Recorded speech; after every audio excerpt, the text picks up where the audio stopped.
অসমীয়া যুৱ মঞ্চই বৰডুমচাত কঁঠালগুৰিস্থিত আদৰ্শ চিকিৎসালয়খন 24 ঘণ্টা সেৱা প্ৰদান কৰাৰ দাবীত আজি এক প্ৰতীকী হিচাপত এক প্ৰতিবাদী কাৰ্যসূচী হাতত লৈছোঁ। আমি ক'বলৈ বিচাৰিছোঁ যে পূৰ্বতেও আমি অসমীয়া যুৱ মঞ্চই তথা ইয়াত আমি কঁঠালগুৰি আদৰ্শ চিকিৎসালয়খন পৰ্যাপ্ত পৰিমাণৰ ব্যৱস্থা দাবীত আমি প্ৰতিবাদী কাৰ্যসূচী লৈ আহিছোঁ। অৱস্থান ধৰ্মগতেই হওক সমান্তৰালভাৱে আমি ক'বলৈ বিচাৰিছোঁ আমি পদভূত কাৰ্যসূচী ধৰে আমি কাৰ্যসূচী লৈ আহিছোঁ। কিন্তু আমি দেখিবলৈ পাইছোঁ যে কঁঠালগুৰি আদৰ্শ চিকিৎসালয়খন যেনেধৰণে পৰ্যাপ্ত পৰিমাণে ব্যৱস্থা থাকিব লাগে বা 24 ঘণ্টা সেৱা প্ৰদান কৰিব লাগে সেয়া কিন্তু নাই। গতিকে আমি এই প্ৰতিবাদী কাৰ্যসূচীৰ যোগেদি আজি ক'বলৈ বিচাৰিছোঁ যে অতি শীঘ্ৰেই চৰকাৰ তথা বিভাগীয় কৰ্তৃপক্ষই ইয়াৰ ওপৰত ব্যৱস্থা গ্ৰহণ কৰিবলৈ আমি দাবী উত্থাপন কৰিছোঁ।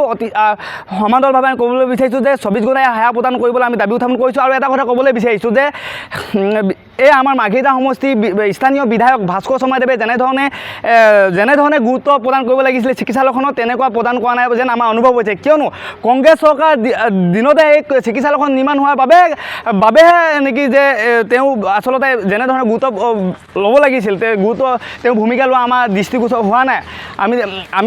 আমাৰ তেনেকুৱা যেন আমাৰ অনুভৱ হৈছে। গতিকে স্থানীয় বিধায়কগৰাকীক এক ক্ষেত্ৰত পদক্ষেপ ল'বলৈ আমি দাবী উত্থাপন কৰিছোঁ।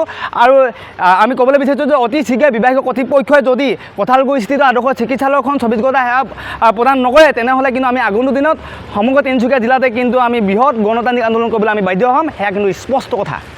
অসমীয়া যুৱ মঞ্চই বৰডুমচাত কঁঠালগুৰিস্থিত আদৰ্শ চিকিৎসালয়খন 24 ঘণ্টা সেৱা প্ৰদান কৰাৰ দাবীত আজি এক প্ৰতীকী হিচাপত এক প্ৰতিবাদী কাৰ্যসূচী হাতত লৈছোঁ।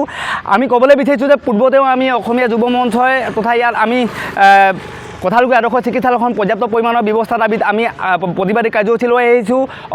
অৱস্থান ধৰ্মগতেই হওক সমান্তৰালভাৱে আমি ক'বলৈ বিচাৰিছোঁ আমি পদভূত কাৰ্যসূচী ধৰে আমি কাৰ্যসূচী লৈ আহিছোঁ। কিন্তু আমি দেখিবলৈ পাইছোঁ যে কঁঠালগুৰি আদৰ্শ চিকিৎসালয়খন যেনেধৰণে পৰ্যাপ্ত পৰিমাণে ব্যৱস্থা থাকিব লাগে বা 24 ঘণ্টা সেৱা প্ৰদান কৰিব লাগে সেয়া কিন্তু নাই। গতিকে আমি এই প্ৰতিবাদী কাৰ্যসূচীৰ যোগেদি আজি ক'বলৈ বিচাৰিছোঁ যে অতি শীঘ্ৰেই চৰকাৰ তথা বিভাগীয় কৰ্তৃপক্ষই ইয়াৰ ওপৰত ব্যৱস্থা গ্ৰহণ কৰিবলৈ আমি দাবী উত্থাপন কৰিছোঁ।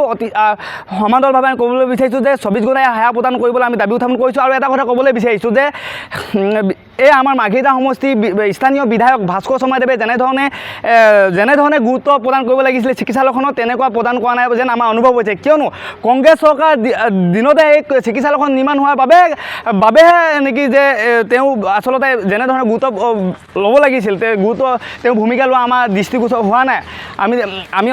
আমাৰ তেনেকুৱা যেন আমাৰ অনুভৱ হৈছে। গতিকে স্থানীয় বিধায়কগৰাকীক এক ক্ষেত্ৰত পদক্ষেপ ল'বলৈ আমি দাবী উত্থাপন কৰিছোঁ।